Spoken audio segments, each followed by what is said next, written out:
though it is a management function, they are day in and day out looking into the various matters. On the same lines, I would say that if not at par with the internal auditors, but much better than the independent directors, audit committee can devote a lot more time periodically.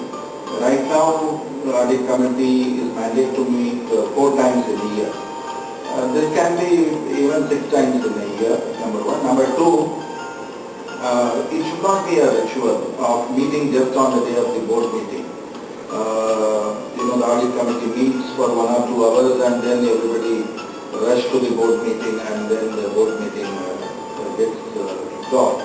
So on the contrary, I would suggest that the audit committee should meet exclusively on a separate date so that the financial statements, internal audit reports and statutory audit reports, which is annual, year-end, all those things can be analyzed in detail and a lot of questions can be asked to the auditors and the management and the nitty-gritties of the reporting that ultimately takes place to the investors and the public at large and stakeholders can be thoroughly reviewed and analyzed by the audit committee, and they can make meaningful recommendations to both the management as well as to the auditors for the areas that need improvement or review or other deeper analysis and investigation, so on and so forth.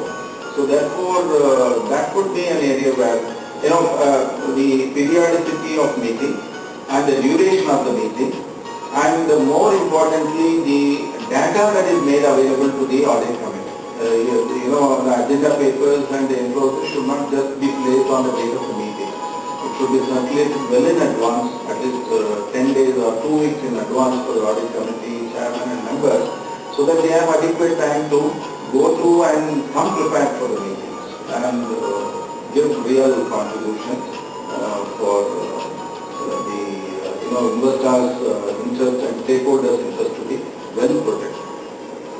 So is there any mechanism to which the performance of these non-executive directors and independent directors being evaluated? Are there any companies doing evaluation?